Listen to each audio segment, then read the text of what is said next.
5 5 1 6 6 1 7 7 8 അങ്ങാട് പോട്ടെ 7 7 1 7 7 7 1 10 ഇളഞ്ഞങ്ങാട് വെക്കടി മോളെ. ഇങ്ങനെ ആങ്ങി ഓങ്ങി നിൽക്കാതെ ഭാര്യ 2 2 2 4 4 1 3 5 ഇതങ്ങാട് പോട്ടെ 10. Safety fast, speed next. ഒടുക്കത്തെ സ്പീഡ് കാട്ടി എന്റെ വാരിയലിന് ഡാമേജ് സംഭവിച്ച കിളിപ്പാടൻ ചേട്ടനൊന്നുമില്ലല്ലോ. നഷ്ടം എനിക്ക് തന്നെ. നല്ലൊരു തുക പുളിങ്കിരി പോലെ എണ്ണി വാങ്ങുന്നില്ലേ മാസം മാസം? മേടിക്കണ്ട. അടിച്ചു മാറ്റുന്നത് വേറെ, പണിയെടുത്താലെന്താ? അടിച്ചു മാറ്റലിന്റെ കാര്യത്തിൽ കിളിപ്പാടൻ ചേട്ടന്റെ കാലിലെ ചെരുപ്പിന്റെ വാറടിക്കാനുള്ള യോഗ്യത പോലും എനിക്കില്ലല്ലോ. നാക്കിന് ബെല്ലും ബ്രേക്കും ഇല്ലാതെ എന്തെങ്കിലും പറഞ്ഞാലുണ്ടല്ലോ. ഇല്ല. അപ്പൊ 696. വിക്രമ, ഒരു 10 കച്ചവടക്കാരോടെങ്കിലും വില ചോദിച്ചിട്ട് കൊടുക്കാവൂ. തേങ്ങക്കൊന്നും പഴയ പോലെ തീരെ വിലയില്ല. നീ പറഞ്ഞു കുറക്കണ്ട. ദൈവമേ, ഒതുക്കിയത് പോയ കട്ടത് കിട്ടിയില്ല. കിട്ടിയതെങ്കിലും ഒതുക്കാം. പാത്രം വിക്രമ, 1 2 3 4 5 ഇതും കൂടി കൂട്ടി 701. വേലായുധന്റെ അടുത്ത് വേണ്ട വിക്രമ. കടുക് ചോരുന്നത് കാണും, പക്ഷെ തേങ്ങ ചോരുന്നതും കിളിപ്പാടം കാണും. തേങ്ങ ചോരുന്നത് കിളിപ്പാടം കാണും, പക്ഷേ പാത്രം ചോരുന്നത് കിളിപ്പാടം ചേട്ടൻ കാണൂല. വണ്ടിയുടെ റോദണ്ണ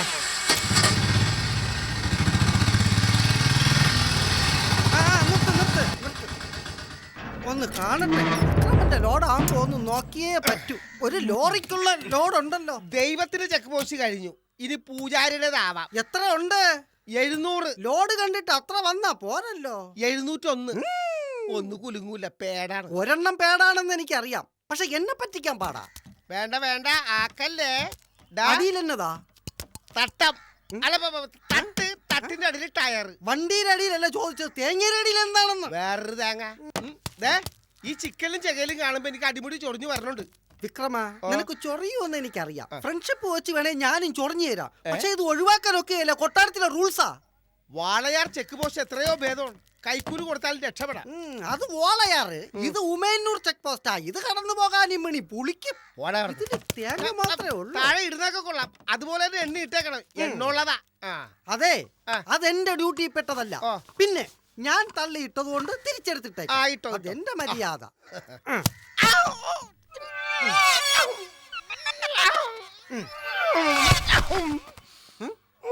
വിക്രമ, പട്ടി മോങ്ങി. ഓ, പിണങ്ങി. പിള്ളാരെ പോലെ നിലത്ത് കിടന്ന് ഉരുളാതെ. ഒരു തേങ്ങ നിലത്ത് വീണേന് താനിങ്ങനെ നിലത്ത് കിടന്ന് ഉരുണ്ടാലെങ്ങനാ?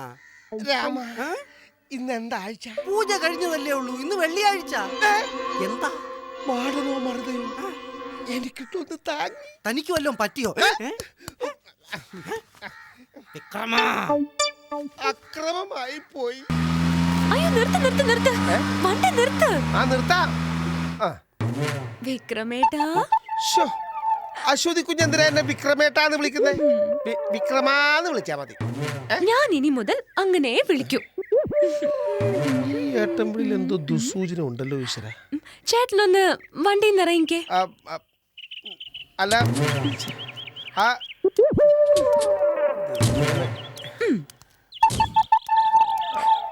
ഡ്രൈവിംഗിന്റെ ത്രില്ല് എന്താണെന്ന് ഞാൻ കാണിച്ചു തരാം.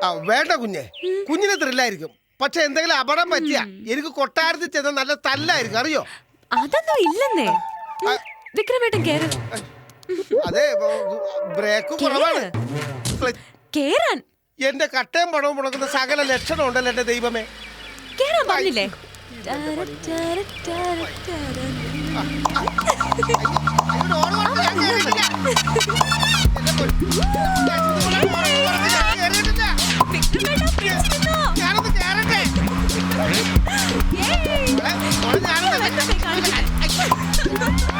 കുളം നിർത്തി ഞാനൊന്ന് കേറാം.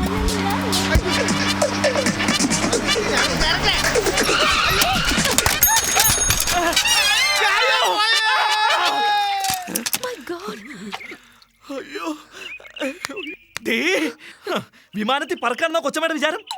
എടി, പാവങ്ങൾക്ക് ഇതുവഴി പോണ്ടേ? എന്താ അടി നോക്കി പഠിപ്പിക്കുന്നേ? ഇങ്ങോട്ട് ഇറങ്ങി പാടി.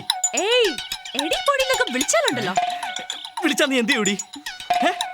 നീ കാരണം 20 ലിറ്റർ പാല ഈ റോഡിൽ അഭിഷേകം ചെയ്ത് കിടക്കണേ. അതിന്റെ കാശ് തന്നിട്ട് മോള് ഇവിടുന്ന് പോയാ മതി. കാശോ? ഞാൻ എന്തിനു തനിക്ക് കാശ് തരണം? ആഹാ, തരില്ലേ? ഏയ് what is this? Sorry, ഏയ്, give me.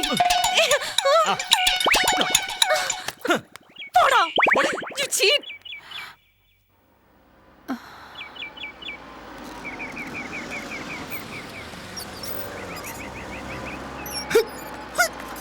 ബോണറ്റ് ചളിഞ്ഞാണ്. മേഡം ചൂടിലാണല്ലോ. സമാധാനായി.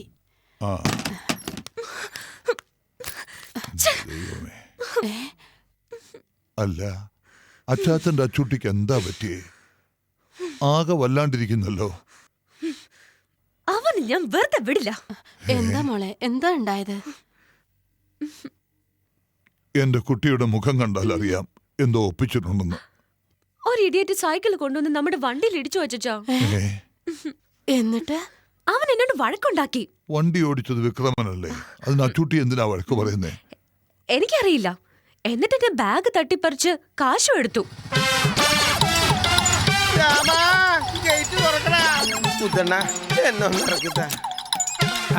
വലിയ ശല്യായല്ലോ അത്. ആ തുറന്നു തന്നേക്കാം, ചാടി ഇറങ്ങി. അയ്യേ, എന്തീ കാണിച്ചത്? മനുഷ്യൻ ലോകത്തുള്ള ഭിക്ഷക്കാരൊക്കെ ഇതിനകത്തോട്ടാണ് ഇടിച്ചു കയറുന്നത്. പോയിട്ട് ശനിയാഴ്ച വാ. ഇത് ഞാനാടാ വിക്രമൻ. എടാ വിക്രമ, ഇത് താനായിരുന്നു. ഇതെന്നാ കോലമാടാ, താൻ ആകെ നാറിപ്പോയല്ലോ. പ്രകൃതി ചികിത്സ കഴിഞ്ഞു വരിക. ഒന്നും പറയണ്ട, നമ്മുടെ അശ്വതി മോൾ ഇങ്ങോട്ട് വന്നായിരുന്നു. അകത്തേക്ക് കലിതുള്ളി പോയിട്ടുണ്ട്. അല്ല, തന്നെ ചവിട്ടി പുറത്താക്കി. അയ്യോ എന്റെ ദൈവമേ, എന്റെ ചീട്ട് കീറുമെന്നാ തോന്നുന്നത്. അശ്വതി മോളെ, ഇതിൽ നിന്ന് കീറാൻ എന്തോ ഇരിക്കുന്നു. ആകെ നാറിയില്ലേ? അശ്വതി കുട്ടി, മോളെ, അശ്വതി കുട്ടി, മോളെ. ആരാ ഇത്? ആരാ ഇയാളെ ഇങ്ങോട്ട് അയച്ചത്? എടോ സെക്യൂരിറ്റി, വിക്രമ. ഞാൻ വിക്രമനാണ് തമ്പുരാനെ. എന്താ വിക്രമ ഇത്? ആരാടോ ഇയാളെ ഈ കോലത്തിലാക്കിയത്? ഞാനൊന്നും ചെയ്തില്ല പിന്നെ ആരാ? അശ്വതി കുഞ്ഞ് ഓടിച്ച അല്ല, ഞാൻ ഓടിച്ചപ്പോ. ഛീ, എന്നോട് നീ കള്ളം പറയുന്നോടാ. ഇവിടുന്ന് ഇറങ്ങാൻ നേരത്ത് കർക്കശമായിട്ട് ഞാൻ എന്നോട് പറഞ്ഞതല്ലേ മോളെ കൊണ്ട് ഡ്രൈവ് ചെയ്യിക്കരുതെന്ന്? അത് അശ്വതി കുഞ്ഞ് നിർബന്ധിച്ചപ്പോ. എന്താ? അയ്യോ വിക്രമ, നുണ പറയല്ലേ. സത്യം എന്താ വിക്രമ? വണ്ടി ഓടിച്ചത് ഞാനാ. മതി രണ്ടുപേരും ചേർന്നുള്ള ഈ നാടകം. മോളെ, കണ്ണിലെ കൃഷ്ണമണി പോലെ നിന്നെ ഞങ്ങൾ നോക്കുമെന്നുള്ള വിശ്വാസത്തോടെയാ നരേന്ദ്രൻ, നിന്റെ അച്ഛൻ, നിന്നെ ഞങ്ങളെ ഏൽപ്പിച്ചിട്ട് പോയത്. അച്ഛാ വേണ്ട, മേലിൽ ഇത് ആവർത്തിക്കരുത്. പോകട്ടെ. തൽക്കാലം രക്ഷപ്പെട്ടു. സോറി വിക്രമേട്ടൻ, എനിക്ക് വേണ്ടി ഒരു കള്ളം പറഞ്ഞില്ലേ? ഇതിരിക്കട്ടെ. Thank you. 300 രൂപ. ഒരു കള്ളം പറഞ്ഞപ്പോ 300 രൂപ. അപ്പൊ ഡെയിലി ഓരോ കള്ളം പറയാം. അയ്യോ, തമ്പുരാന് ഇതാരാണെന്ന് മനസ്സിലായോ? മനസ്സിലായില്ല. ഞാൻ പരിചയപ്പെടുത്തിയില്ലല്ലോ. ഇത് ശ്രീഹരി, എൻ്റെ സേതുലക്ഷ്മിയുടെ വയറ്റില് കാലന്റെ ജന്മമായി പിറവിയെടുത്തവൻ, അങ്ങയുടെ കൊച്ചുമോൻ. ഈശ്വര,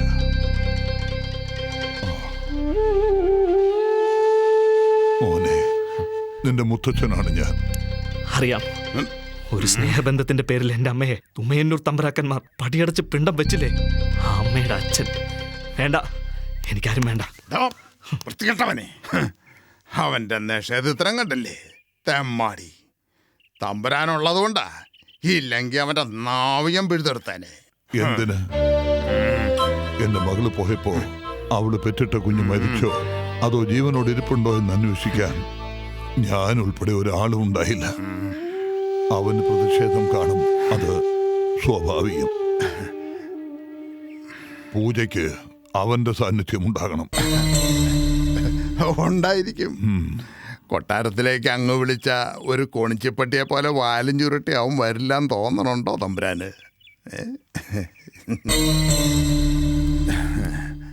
അമ്മ ഇതിൽ ഇടപെടണ്ട. പൂജയല്ല, കൊട്ടാരത്തിലൊരു മഹോത്സവം നടന്നാൽ പോലും ശ്രീഹരി ആ മുറ്റത്ത് കാലുകുത്തുന്ന് ആരും സ്വപ്നം കാണണ്ട. മോനെ, രണ്ടാനമ്മയായിട്ടും നീ എന്നെ വിളിക്കുന്ന അമ്മയെന്നാണ്. ആ സ്വാതന്ത്ര്യം കൊണ്ട് പറയുന്നതാണെന്ന് കരുതിയാ മതി. നിനക്കും കൂടി അവകാശപ്പെട്ട മണ്ണ കൊട്ടാരത്തിലേത്. അവിടെ ആരും നിന്നെ ഒരു അന്യനായി കണക്കാക്കില്ല. പിന്നെ അവരുടെ കിരീടവും ചെങ്കോലും തന്ന് തമ്പുരാനെ വാഴിക്കാൻ പോവല്ലേ? ഈ ഹരിയേട്ടന് ദുരാഭിമാനമേ. തലയിരിക്കുമ്പോ വാലാടല്ലേ? പൂജയുടെ വിജയത്തിന് വേണ്ടി നമ്മുടെ കൂടി സാന്നിധ്യം വേണം. അത്രേ അവരെ ആഗ്രഹിക്കുള്ളൂ. അത് കഴിഞ്ഞാലേ പട്ടി ചന്തയ്ക്ക് പോയോലെ നമ്മൾ ഇങ്ങോട്ട് തന്നെ തിരിച്ചു പോരണം. അല്ലേലും നമ്മൾ അവിടെ സ്ഥിരതാമസത്തിന് പോകുന്നതല്ലല്ലോ. നിനക്ക് അവകാശപ്പെട്ടതിനെ പറ്റി കൊട്ടാരത്തിലുള്ളവർക്ക് സൂചന കൊടുക്കാൻ ഇതൊരു നല്ല അവസരമാണ് മോനെ. അത് നീ കളഞ്ഞു കുളിക്കരുത്.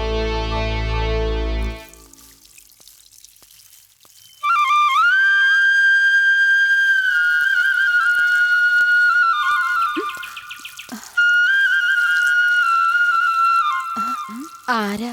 എന്താ വേണ്ടത്? ഇവിടെ തന്നോടാ ചോദിച്ചത്. എന്താ എവിടെയെന്ന്? എന്റെ മോനിങ് വന്നോ? ശാരദേ, നിനക്ക് മനസ്സിലായോ ഇതാരാന്ന്? ആ മുഖത്തേക്കൊന്ന് നോക്കിക്കേ. നമ്മുടെ സേതുലക്ഷ്മിയുടെ മോൻ ശ്രീഹരിയ. എന്റെ സേതുലക്ഷ്മിയുടെ മോനാ. മോനെ, എന്റെ കുട്ടിയെ നീ എവിടെയായിരുന്നു? അച്ഛാ, എന്താ ഇത്? മോളെ, ഇയാളെ എന്റെ കയ്യിൽ നിന്ന് കാശ് എടുത്തത്. അയ്യോ, ആണോ? അത് ഞാൻ ആളറിയാതെ. ശരി ശരി ശാരദേ, മോനെ കൊണ്ട് വീട്ടിനകത്തേക്ക് പോ. വാ മോനെ, വാ. വിളിക്ക്.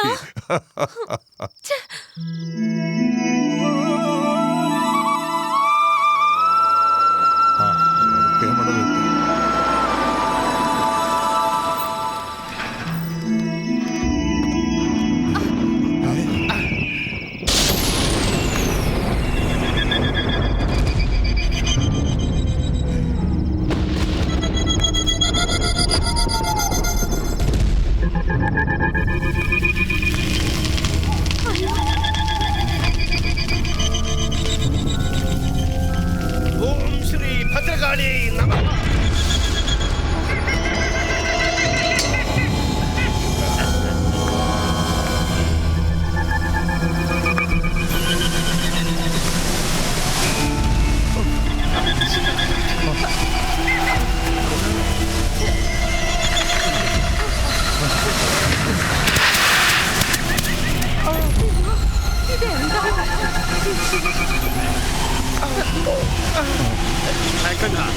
ഇതെല്ലാം പരീക്ഷണങ്ങളാണ്. ആരും ഭയക്കരുത്. ഗോവിന്ദ. ഓം ശ്രീ ഭദ്രകാളി ശ്രീ ഭദ്രകാളി ഭദ്രകാളി. ഓം ശ്രീ ഭദ്രകാളി നമഃ.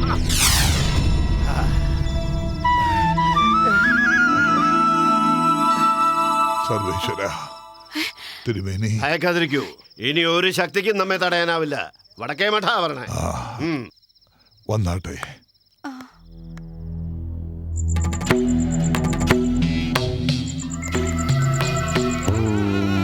ഭദ്രകാളി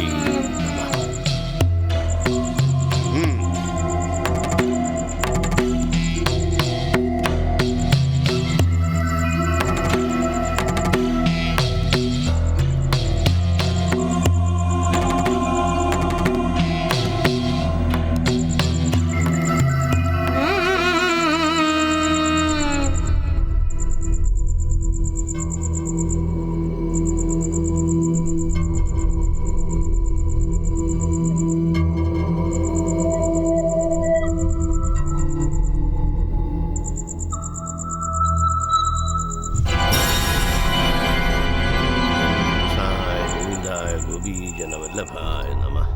ഹരി ഓം ഹരി ഓം സർവേശ്വരായ പരം പുരുഷായ പരമാത്മനേ ഓം.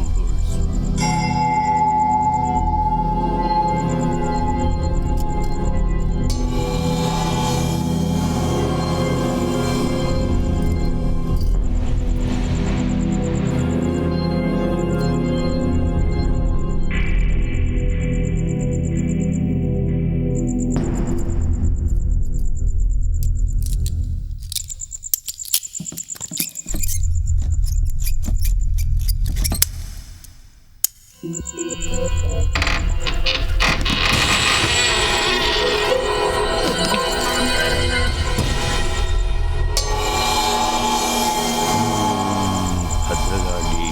നമഃ. ഓം ഭദ്രകാളി നമഃ. ഓം ഭദ്രകാളി നമഃ.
പ്രശ്നവും പ്രശ്ന പരിഹാരവുമൊക്കെ കണ്ടെത്തിയെന്ന് നമുക്ക് ഊഹിക്കാമല്ലോ തിരുമേനി.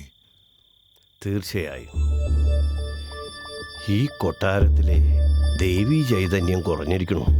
രണ്ടാമത് കൊട്ടാരത്തെ ഗ്രസിച്ചിരിക്കണ ശാപം, അതിനടിവരയിടുന്നതാണ് ചെമ്പ് തകിടും ഓലക്കെട്ടും. ആ ശാപം ഇന്നും കൊട്ടാരത്തിലെ സ്ത്രീകളിൽ തലമുറകളായി ബാധിക്കുമെന്ന സത്യം എനിക്ക് കിട്ടിയ ലക്ഷണങ്ങളിൽ നിന്നും വ്യക്തമാണ്. അപ്പോ ഞങ്ങളുടെ കുട്ടിയിലാണോ ഈ ശാപം എത്തി നിൽക്കുന്നത്? തീർച്ചയായും ഇവിടെയും ഒരപമൃത്യുവാണ് കാണുന്നത്.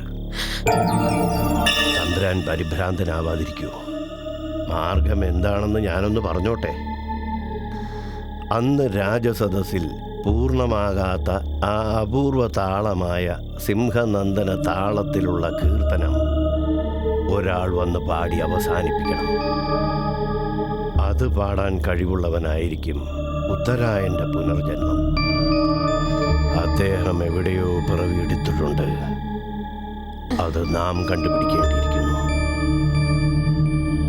വല്ലാത്തൊരു കുരുക്കലാണല്ലോ തിരുമേനി നമ്മൾ വന്ന് നിൽക്കുന്നത്. ഈ പുനർജന്മ സാധ്യത ആർക്കാണെന്നറിയാതെ നമുക്ക് എന്ത് ചെയ്യാൻ പറ്റും? കുടുംബക്ഷേത്രത്തിൽ അശ്വതയ്ക്ക് വേണ്ടി നാളെ മുതൽ 3 ദിവസം നീളുന്ന ഉമാമഹേശ്വര പൂജ തുടങ്ങണം.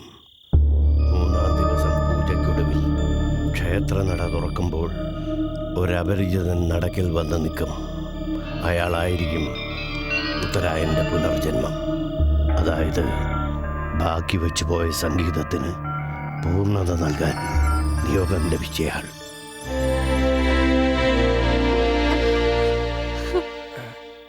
അതുകൊണ്ട് പ്രശ്നം പരിഹരിക്കപ്പെടുമോ തിരുമേനി? ഇനി മറ്റൊരു കാര്യം, ഉത്തരായൻ്റെ പുനർജനിയായി വരുന്ന ആൾക്കും ഈ സമയം ഒരു മരണസന്ധ്യ നാം കാണുന്നു. വിധിയെ തടുക്കാൻ ആർക്കും സാധിക്കില്ലല്ലോ, ഈശ്വരന് മാത്രം. അതിനുവേണ്ടി നമുക്ക് ദൈവത്തോട് പ്രാർത്ഥിക്കാം. ഈ രീതിയിലൊരു വിവാഹം നടക്കുന്നതിലും ഭേദം എന്റെ ആയുസിന് എന്തെങ്കിലും സംഭവിക്കുന്നത്.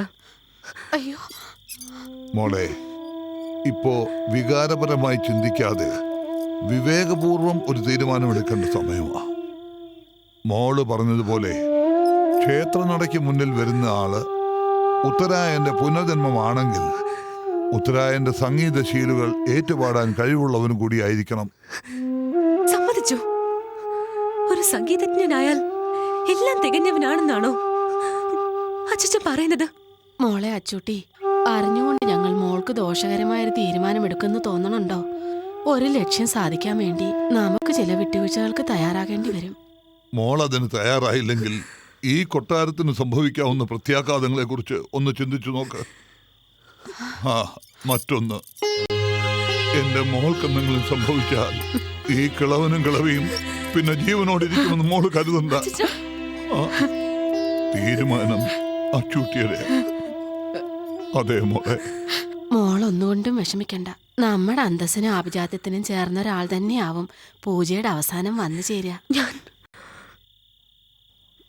എനിക്ക് സമ്മതമാണ് ചാച്ചാ. ഈശ്വര, സന്തോഷം. മോള് പോയി കിടന്നോളൂ. രാവിലെ പൂജയുള്ളത് കൊണ്ട് നേരത്തെ എഴുന്നേക്കേണ്ടതല്ലേ. ഗുഡ് നൈറ്റ് മോളു. ഗുഡ് നൈറ്റ് ചാച്ചാ. ഓക്കെ.